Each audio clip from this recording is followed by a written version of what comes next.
Quantum education and outreach are a big matter of the heart for girls in quantum. And today we will have the third episode of Quantum Conversations with our specialist, Oxana Mishina, who is working exactly in these fields. My name is Sophia Guertler, and I am the Girls in Quantum Ambassador of Germany. And thank you very much, Oxana, that you are joining this interview from Italy. Can you first introduce yourself shortly? What is your job in the field of quantum technology? Hi, Sophia, and thanks a lot for inviting me for this interview. It is a big pleasure for me to talk with girls in quantum and to share my experience in this field. And currently I work in Italy, in the city that is called Trieste, and I work for the National Research Council, and in particular in National Institute of Optics. And I am dedicating all my efforts now to coordination and support action for a big initiative in Europe from the European Commission that is called Quantum Flagship. And this coordination and support action is called QTech, this round. And so my main efforts are to make and organize education events and trainings, and to care for diversity and inclusion in the field. Wow, this is very cool. And now I have a few questions for you. And my first is, since you are working in science communication, what are the challenges in science communication, especially for quantum technology, because it's such a difficult and interdisciplinary topic? Okay, that's a very profound question with already quite some hints for the answers, because you mentioned in this interdisciplinarity and the complexity of the topic itself. So I think I will start from the complexity part, which practically talks about the quantum physics itself and the science which is behind the technology.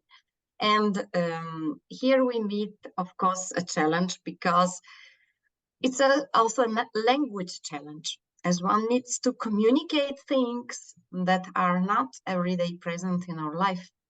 And so it requires certain level of abstraction, and often leads to misleading ideas, because we still use analogies with everyday life.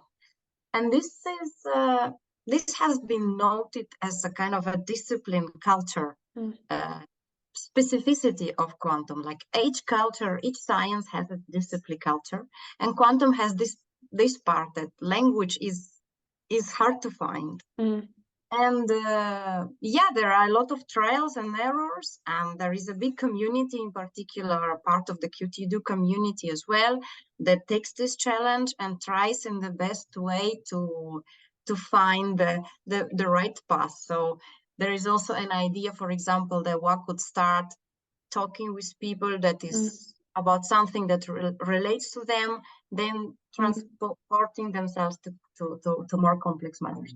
So that is a part of the science. And the part of interdisciplinary, in fact, I think makes it a little bit easier today, because that brings an everyday life context related speaking, because it is applied today. So it's really a tech. It's something that might actually serve us in everyday life.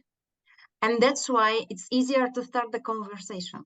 So this application part of technology, and because it's applied in different fields today, in different life, like health and automotive industry and communication. So one can always start with the part that interests you most, so the context where you personally immersed the most. So that's a two-side, I think, of quantum communication.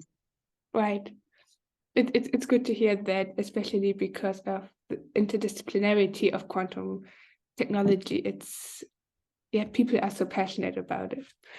And now I have a question which interests me personally a lot, because I'm now in in my second semester of studying physics.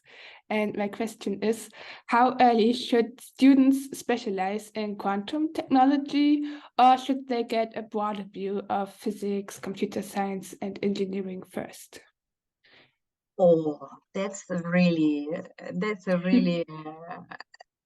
I would say, if one counts the number of people that share this question with you, the number will be very big.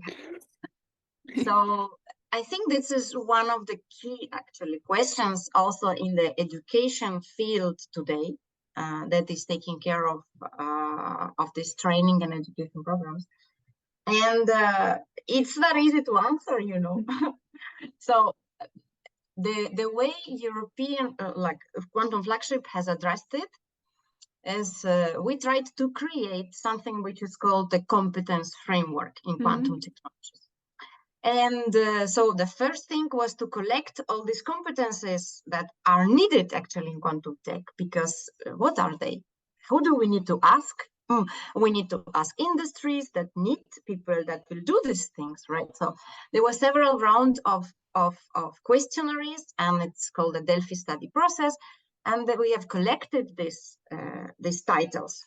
And then we have elaborated it further and gave some idea of proficiency level of how much do you need to know about this topic. And the hope is that it will become some kind of a map for creating education programs, not to say like, what do you want in the end? Do you want to become a quantum engineer? So to say you be an engineer to work in the company that creates quantum devices. Okay, then you would need to know a lot of atomic physics, a lot of quantum optics, and a lot of hardware, different materials and experimental technique, and so on and so forth. And so the answer actually depends on what is your final goal, of course. But one could also say that, in industry, for example, there was a study by Kureka company where they found that in the quantum tech companies, majority of today specialists needed to have a PhD degree. So you need to be a doctor, for example.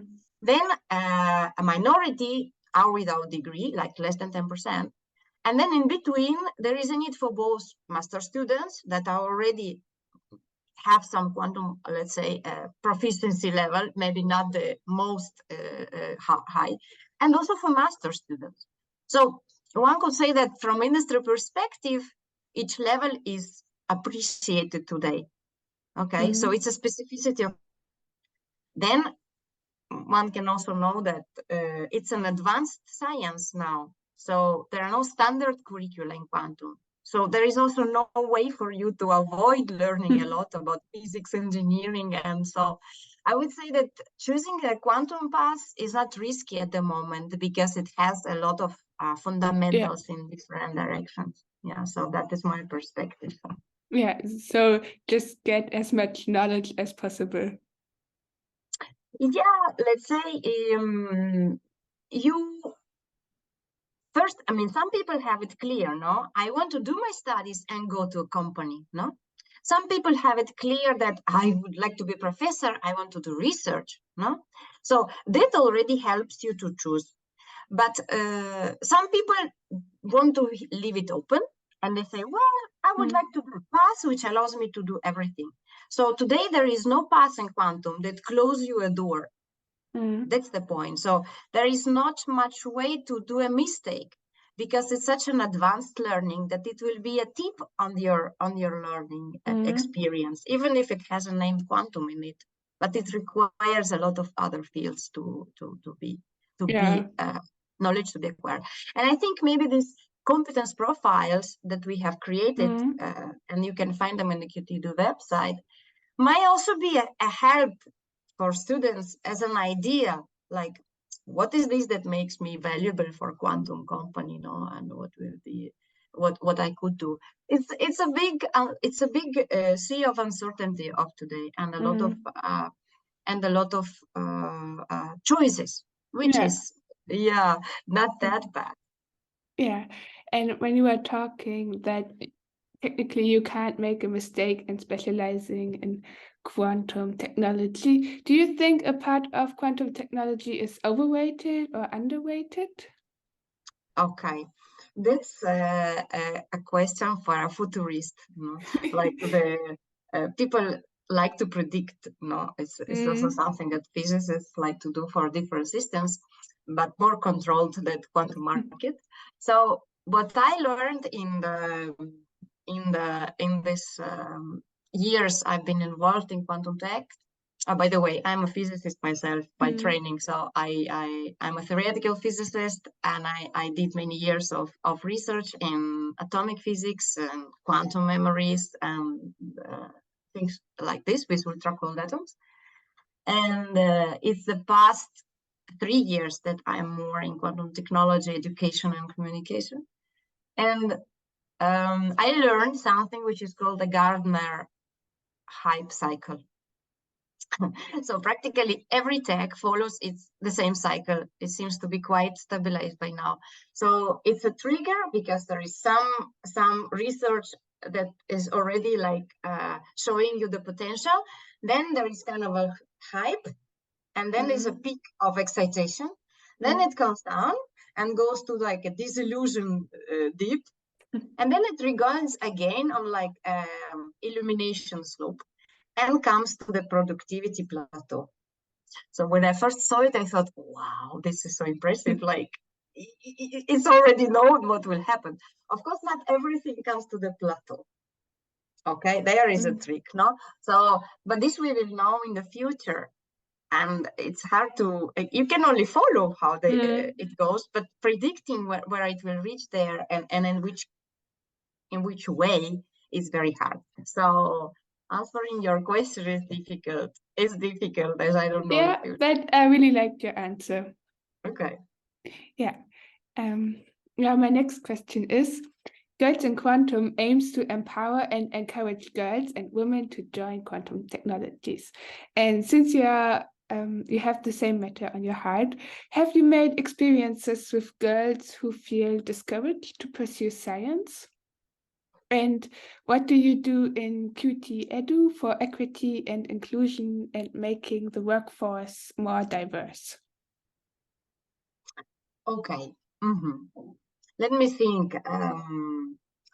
Actually, I think I was lucky because through my involvement in this topic of ADI, like equity, diversity, and inclusion, I was actually very lucky to meet a lot of girls who were encouraged and who followed some kind of working group or some kind of club, or because these are people that come to me and they know that I meet, and they are very motivated. They all reported that it's still a big lack of girls, and you don't see a lot around. So there was a need for them to group and to cluster and to somehow reinforce themselves. And what does QT Edu do for these topics? So in the QT Edu, we have structured the community such that we have working groups on different topics like outreach and school education, higher education, then education at work, so for professionals.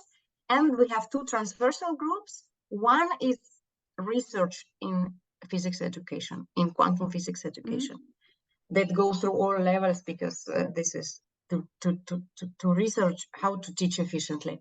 And one more group, which was very important for us, is on equity, diversity, and inclusion. Equity and inclusion. And it's very important that it is transverse for us. It also means that members of this group are also members of one of other groups.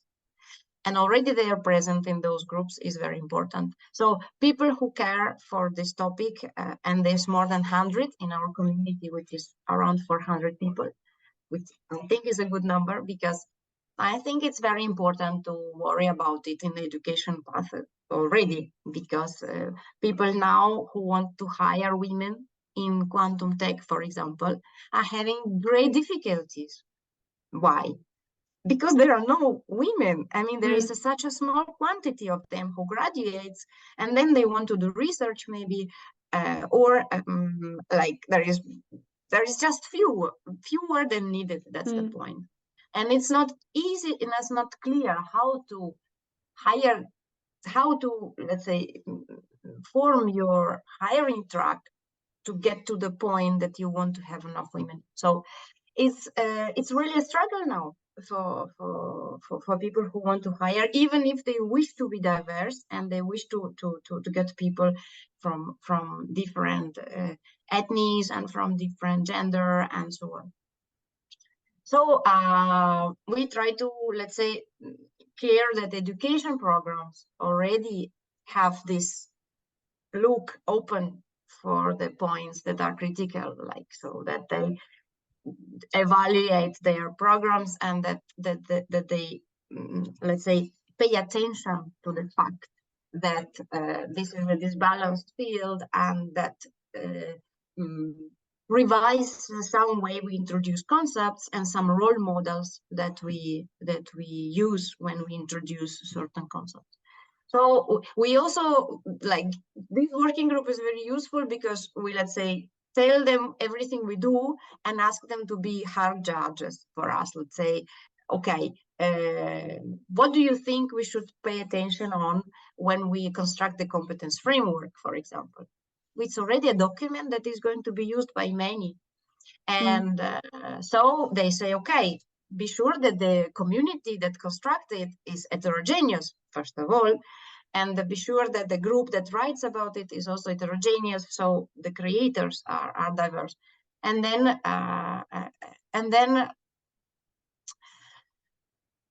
let's say that we take their advices to the heart. And for example, now in the competence framework, there is also a section which talks about awareness and inclusion, which shows the importance of this topic in the field, because like you're breaking something new, and it's a good occasion to keep from the start a goodwill, no? So a goodwill of inclusion. And then together with the quantum flagship now, for example, that is also trying to pay a lot of attention to it. There is a dedicated working group there as well. And we also try to create a network of people in different countries that are also representing from the country level this topic. And for example, in the coming conference of quantum flagship, that will be in October, from 16 to 19 in Hanover, by the way. Oh, Hanover. It is called EQTC, the European Quantum Technology Conference. We are dedicating a few moments to this topic, so there will be a special session where we just open the call actually for creating such session, and we wish that from the community there will be a team of people that will propose that will propose a session and conduct it, because we think that there are already good initiatives in the community about it, and if these groups together, it will give a lot of impact, and will also give them visibility. So maybe you would actually like to group with someone and think about a session together, because I think the key importance of the session is when people who do it are from diverse points, no? So age-wise, discipline-wise, and also gender-wise, of course. So the diversity does not lie only in gender, but in different fields. And we also do a survey. So we are just about to launch a second one about quantum, about the diversity and inclusion in quantum tech, where we ask various questions from all people in the community, and then try to show the community itself where we are at different points. So these are actions that we are doing. Yeah, thank you very much for what you're doing in this field, and for making it more diverse. I think it's very, very important. And thank you so much for this interview. I think I have learned a lot personally, and I am very sure that everyone who watches this has learned a lot as well. And I will put our links which you have mentioned in the video description, like the competence framework. And yeah, thank you very much. And see you again, maybe at the conference at Hanover. That would be great. Thanks All a right. lot, Sophia, and good luck. Yeah, bye.